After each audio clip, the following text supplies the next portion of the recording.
All right. Well, hello to everyone that's joined us for the fourth annual Goodshuffle Pro Virtual User Summit. And today we are going to talk about coulda, shoulda, woulda, what I missed in my business. My name is Kate Walski, CSEP, and I am the content marketer here at Goodshuffle Pro. I was actually a former Goodshuffle Pro user, and I owned an event rental company. I also have worked, done event planning and worked in floral for a venue and in production. So I've spent a lot of time in the industry, and I'm really excited to be here at Goodshuffle now, where I can help provide resources for people in the events industry. And I'm also very involved with ILEA, which is the International Live Events Association, and I'm currently the Detroit chapter president. I would like to go ahead and introduce our panelists for today. And we have Les from the Rental Brothers, and he is the owner of Rental Brothers. They're based in Calgary, Alberta, Canada. And he also shares his journey of growth in the rental industry on their YouTube channel with the Rental Brothers vlog. And also we have Luna, and she is from Fun Planners. She's an owner and founder of Fun Planners, which is a Central Florida-based company since 2002. They've excelled in providing interactive event rentals, including photo ops, arcade rentals, casino entertainment, themed games, and branding activations. So I'm so excited to have you both here. Thank you so much for joining us. And I have some questions that I want to start off asking. And if anybody wants to drop any questions in the chat, feel free. We will be going through a list of questions I've got for them. And then we will also end up with some live Q&A from our attendees as well. So first off, let's get a little background. We heard your quick bio, but how long have you been in the event industry? Luna, if you want to go first. Sure. I've owned our business for almost 21 years now. My husband and I own it together. I've started in the business. I'd say I've always been in the industry. I started as an event attendant in college, and I just kind of grew from there and worked in many different facets. So wonderful. Thank you. And and Les, how about you? So I am just a fresh baby to the industry. We are 6 years in, our second commercial space, and Calgary, Alberta, Canada is a city of about 1.25 million people. So 1.25. Well, you don't have to do the math, I guess, but that's the size of the city. And I think it's relevant too, because that gives you an idea of your market. So and yeah, the business is called the Rental Brothers, and we're trying to grow, second commercial space, and we just actually took over the unit next door. So we're excited to grow and see where we're going to be at in the next couple of years. Awesome. Wonderful. Well, thanks again for joining us. I do want to let everybody know that you may be seeing a pop-up screen. We have some polls. We'd love to find out a little bit more about you as an attendee, and your thoughts and questions, and finding out just a little bit more about you. So for Luna and Les, what do you wish that you had done from the start to set you up for success? So kind of looking back and you're like, if I could have just done this, and maybe something that other people will be able to take away if they're newer to the industry, what would be that thing that you would have done in the beginning? Les, do you want to go first on this one? Yeah. I would have purchased Goodshuffle software, added all the perks, and no, I'm just joking. But actually, that is a good sort of entryway into what I'm going to answer this question as. I would take 20 minutes to focus on my accounting. I know that sounds boring. Every day, or at least maybe 3-4 times a week. and just enter in receipts, just log in clients, just focus on processes a bit, because those are so important, and build that foundation. These are kind of non-tangibles, not the physical stuff, not cleaning chairs. That's all very important. But if you don't focus on really like the processes, the accounting, some of the really boring stuff, then it starts slipping away. You've been to that store that it's like you go in and they're using a text-based system that's always broken, and they're typing stuff in. It looks like it's from 1985. It's because they're not really. There was a point where they stopped focusing on accounting and the processes. And once you're too deep into something, it's hard to kind of restart that foundation. It's hard to fix the foundation if you already built a house over it. So that's what I would do. I would spend a little bit of time each day, and I even have problems with doing this now. So I'm trying to spend a little bit of time each day catching up to accounting. And I think in the long term, it's really good, because then you're in touch with your numbers, with your expenses, things are organized, and you're a little bit less stressed as the business grows. Yeah. Oh, wonderful. Great advice there. How about you, Luna? Very similar to what Les said. I think when you start your own business, you're so into it, and you're going to be small most of the time, and you're doing everything yourself. So I think looking at the bigger picture, starting out with a business plan, what's the standard operating procedures going to be? Where are the people going to fit in as you hire them? Where do you want to grow next, and what positions would you bring in, and what would you pay them? So you have a better understanding of what step 2 is going to be. And again, also, always just having good mentors. Find someone.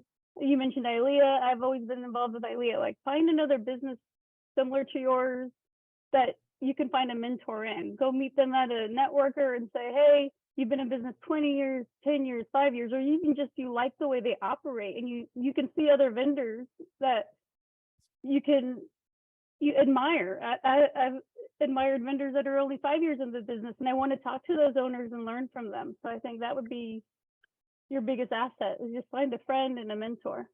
I love that. That is great advice. And something that we don't always think about. It's you start thinking about what I want to do, and you want to jump in and trying to learn from somebody else who's been in the industry, especially because it's so experience-based. And you can't teach all of this very easily. So it's hearing the stories from other people and trying to learn from them as well. What has surprised you the most about owning a business? The one thing that if you never expected. Luna, do you want to go first on this one? Well, I'm a pretty laid back person, so not a whole lot surprises me. And if you're in this industry, I think nothing should surprise you too much. I think other people's lack of organization surprises me at times, or assuming that people you're working with have the same values and the same culture that you do. So I think that has been my biggest surprise over the years, and just trying to focus on yourself, focus on your company, and make sure you're doing the best job that you possibly can. Yes. Oh, love that. That's very true. Definitely the surprise is that people don't always have the same process as you do, and don't necessarily know all of the information to share. And so it's a lot of digging and a lot of planning also to make sure everybody is communicating the same way. Great point. Les, how about you? What are your thoughts on that? Yeah, so I actually had an answer for this, but as Luna was giving her answer, I was like, I agree with that one a bit more. And to be specific, as we're growing now, we're taking on more staff, and I'm surprised how difficult it is to like motivate them, because I find myself as the owner to be just naturally motivated. And I suppose because you've created this, I'm going to use the word baby again, as I did at the very beginning. You've created this baby, and it's growing up, and other people don't necessarily care about your baby as much as you do. And so it's hard to motivate people. Yeah, you can set a good example, but there's more to it. I think there's processes, there's habitualizing people in order to make sure they're entering the correct paperwork and contacting clients. Say, for example, you're doing a delivery and you want everybody to, you want your members to call the client before getting to the destination.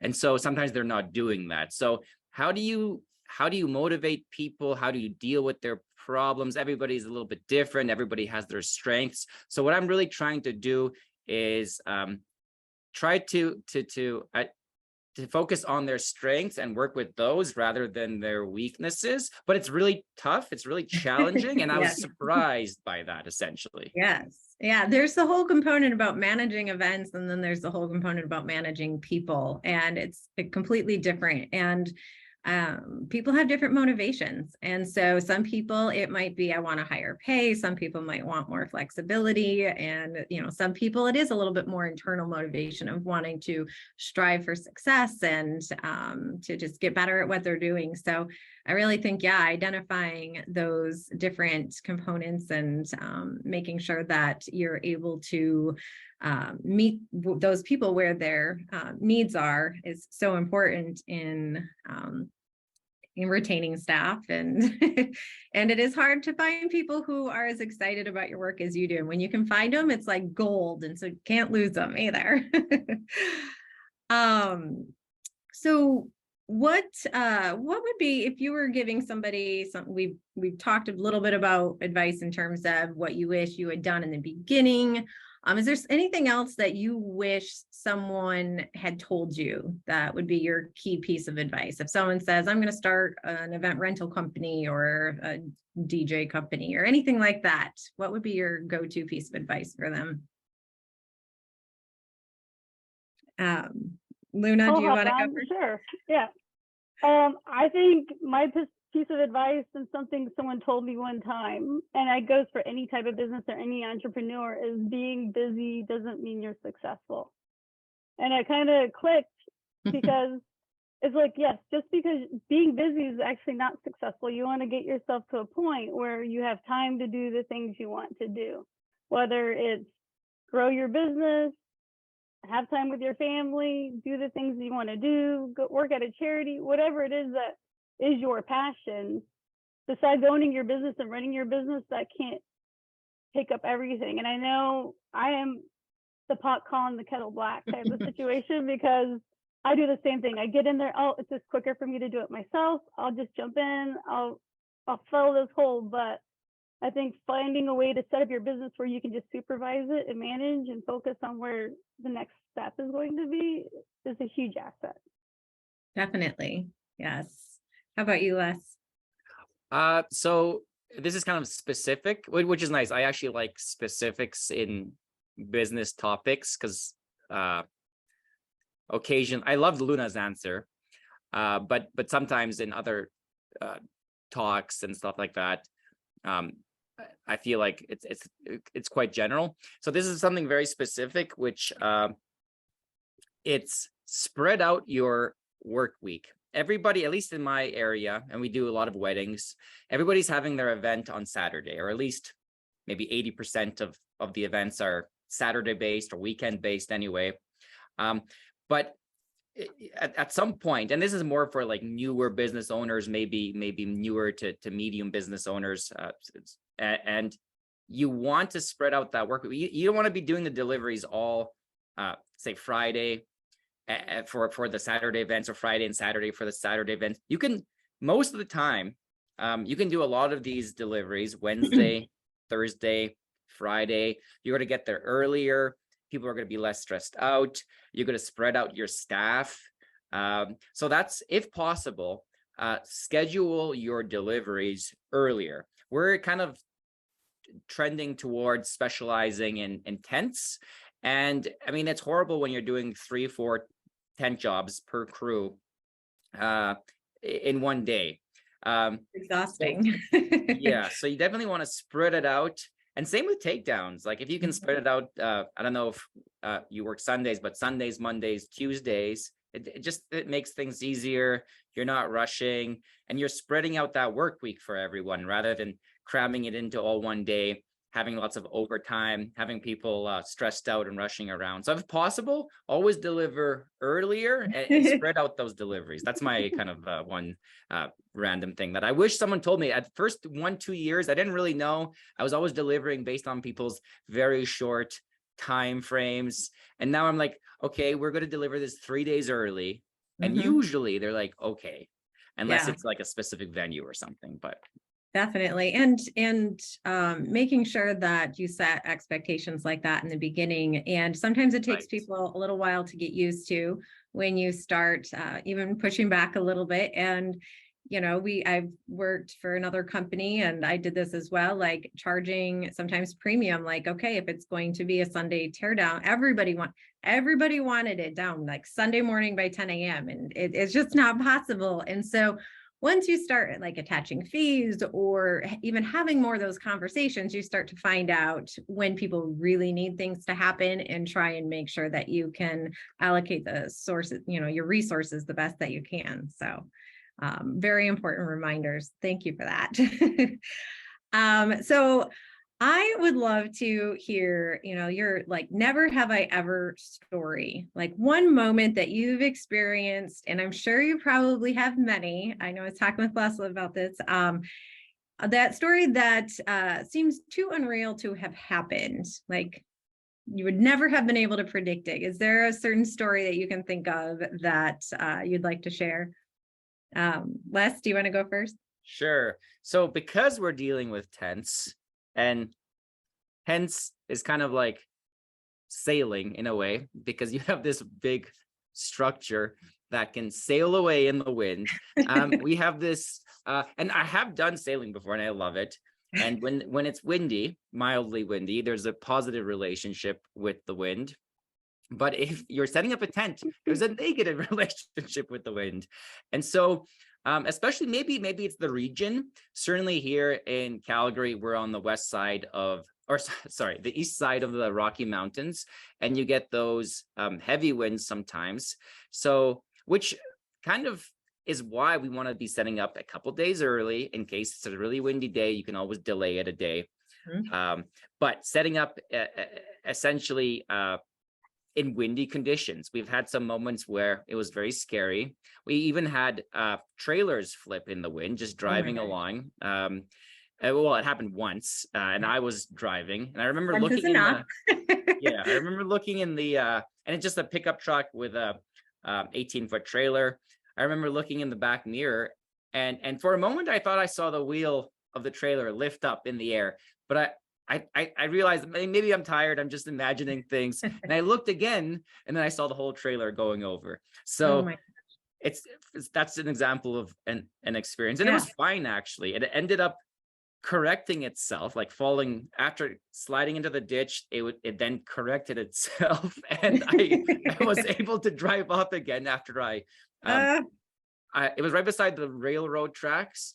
And so I loaded up with the gravel by the railroad tracks to make it heavy. I just purchased this trailer, actually. So it was like 30 minutes old, a brand new trailer, and I flipped it in the wind. So even though it corrected itself, there's still some minor damage on it, which was unfortunate. But so I think the takeaway here is be aware of the weather conditions, especially if you're outside. This can happen with bounce houses. Obviously, this can happen with porta potties.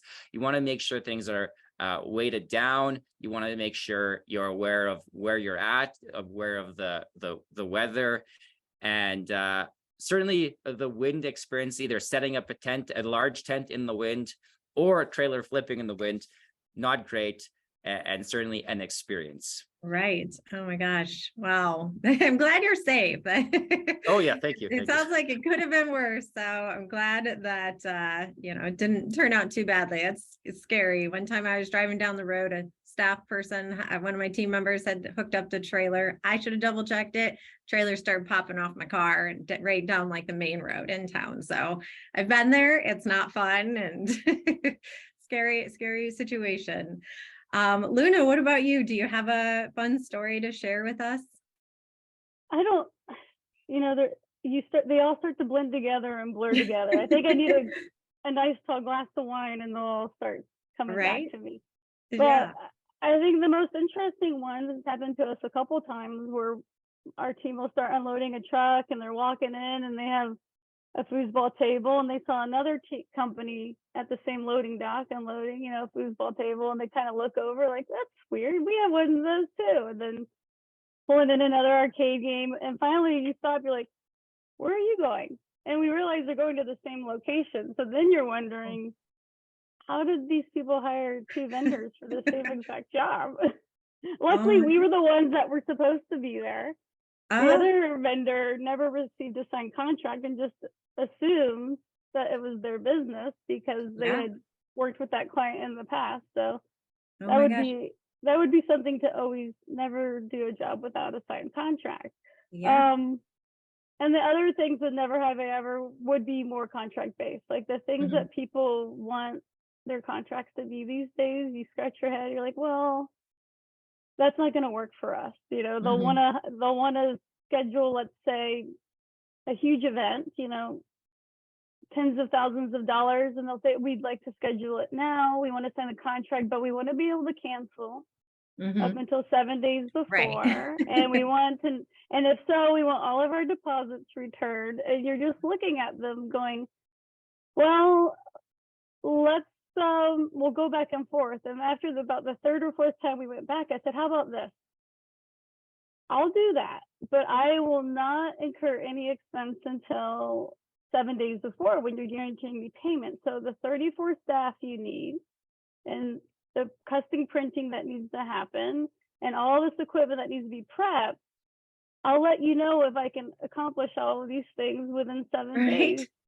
And I just kind of left it like that. And then they emailed me back 12 hours later and they said, we've signed your contract and send the deposit. Our apologies.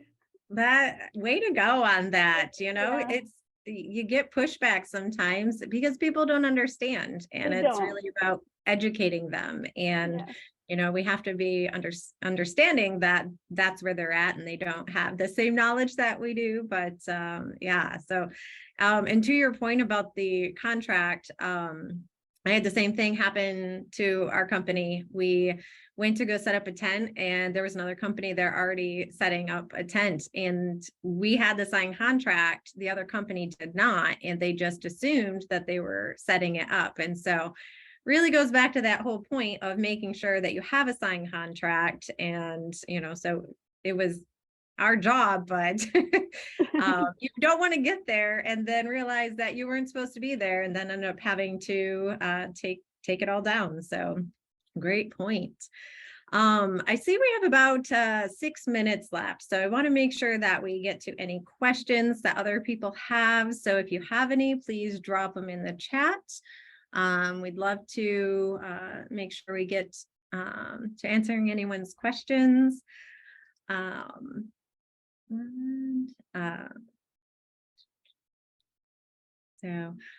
While I wait for that, do you have another question?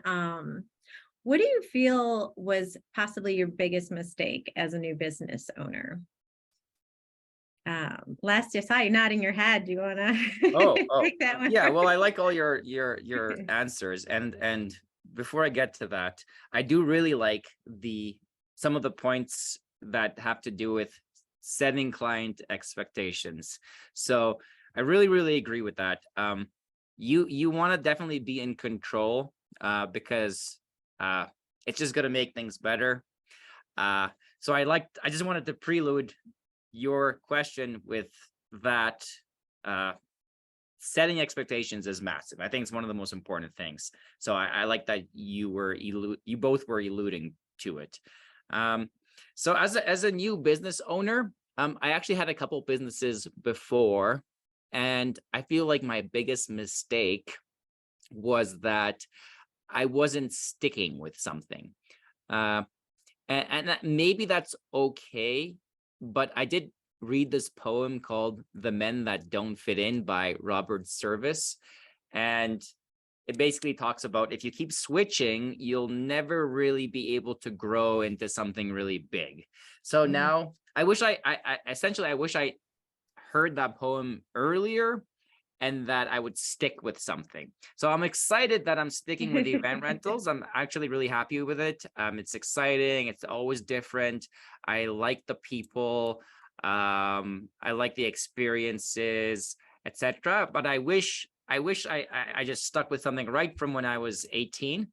And that way Yeah. the business would be bigger by now. But that's okay. I mean, we still learn stuff from the past I, businesses. But I love that you're saying that you're a new business owner. You've been doing this for 6 years. I feel like there's a similar scale to like how event years, correspond with like, it's like dog years. It's like way more years, I think. That 6 years is a long time. You've learned a lot, I'm sure. Luna, before I ask you that question, I did have a couple questions pop up in chat. So I want to make sure we try and get to those. So we only have a few minutes left. So first one is, what do rental companies do about liability insurance?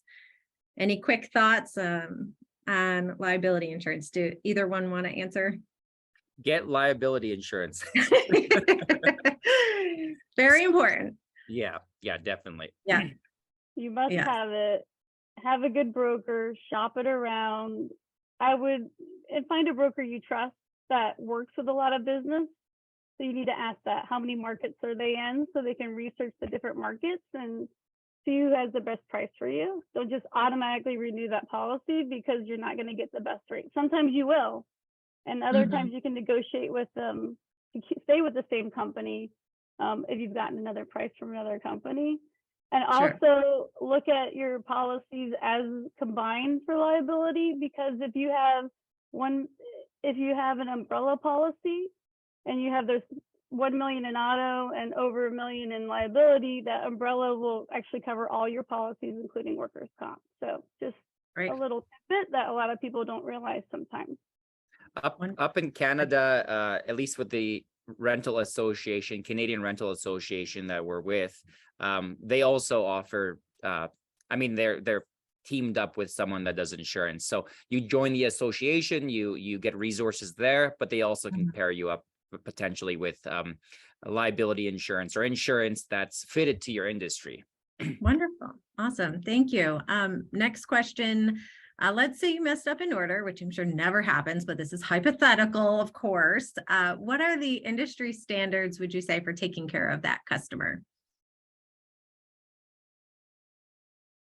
Whoever would like to speak first is fine. Fix it or remove it from their invoice. That's pretty much. And sometimes to fix it is going to cost you more money than it's worth. But I think saving face and having the reputation of your company is worth that extra expense. So don't always look at the nickel and dime of the situation. You look at the long-term customer and the long-term relationship. Sure. How do you screen your hires? Like, what do you look for in your new hires? So I always hire people at events now. So I see them working at an event, and I always hire young, ideally. And I try to hire people that can drive, because that's so I see someone working at an event, and then I walk up to them and ask, hey, would you like to work for us? And we hired some great tenors, and they're absolutely fantastic. They work so hard. They're all into sports, so they have that real go get them mentality. And so that's what we did last summer, and it's worked out absolutely fantastic. So because it's so hard to judge anything based on a resume, so that's kind of my little trick to hire people.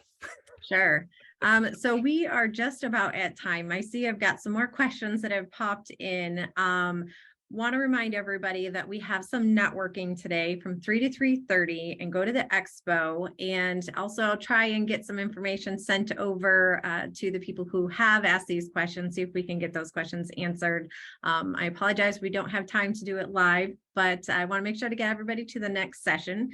So if you want to talk more about some of this, please join us in the expo again from 3 to 3:30 today, and would love to talk to you more. And thanks again to Les and Luna.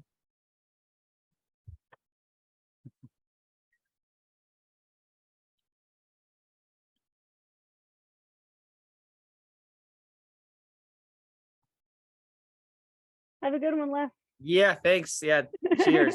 Yeah, Nice see you to meet later. you. Bye. Bye.